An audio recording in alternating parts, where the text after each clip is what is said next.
On this day of national mourning in Sri Lanka, as the first of those killed are buried, and the death toll continues to mount, today is simply a time for this House and for this country to stand with the people of Sri Lanka and with those British families and those from around the world who have lost loved ones, and express our shared solidarity and grief at the devastation that they have suffered, and also to stand in admiration at the way the Sri Lankan people and their government have responded to this attempt to divide them by instead coming together in peace and calling for unity of all communities. And we in the West must do our part too to help Sri Lanka recover from this horror by continuing to visit that beautiful country and showing the terrorists that they will not win. But, Mr. Speaker, it is sadly apt that on St. George's Day, when we mark both the birth and the death of Shakespeare, we are confronted with this latest example of what he once called mountainish inhumanity. The unspeakable inhumanity and evil of men who would walk into a group of peaceful Christian worshippers at prayer, or happy foreign tourists having breakfast, and blow these innocent people up, killing at least 320, including 45 children, including an 8-year-old cousin of our good friend, the member for Hampstead and Kilburn.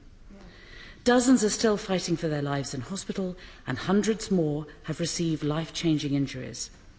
And when we ask how anyone's mind could become so warped and depraved and as to commit such an act, just as we did about the attack on Muslims in Christchurch last month, on Jews in Pittsburgh last October, we must not make the mistake of blaming religion, because there is no religion on this earth which teaches that the way to salvation is blowing up innocent children or shooting people at prayer.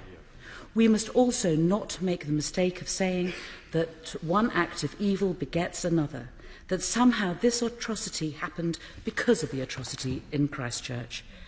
I believe that that is an entirely false narrative and one that excuses terrorism, and we should never indulge it.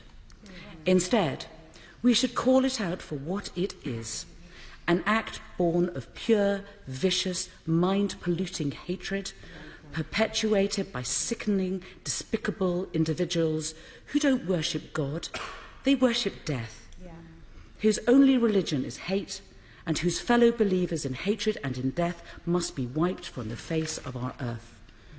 But in these dark and terrible moments, I do see one shred of light and one piece of definite proof that the narrative which says that evil begets evil, that we reap what we sow, is indeed a false one. And that was the deeply moving statement made by Ben Nicholson, confirming the loss of his wife and his 2 daughters in the blast at Shangri-La Hotel. I do not think that there is any one of us who could understand what that grief would feel like. And we would all have understood if Mr. Nicholson's reaction had been one of anger and hatred towards the people who had destroyed his family. But instead, his response was filled with love.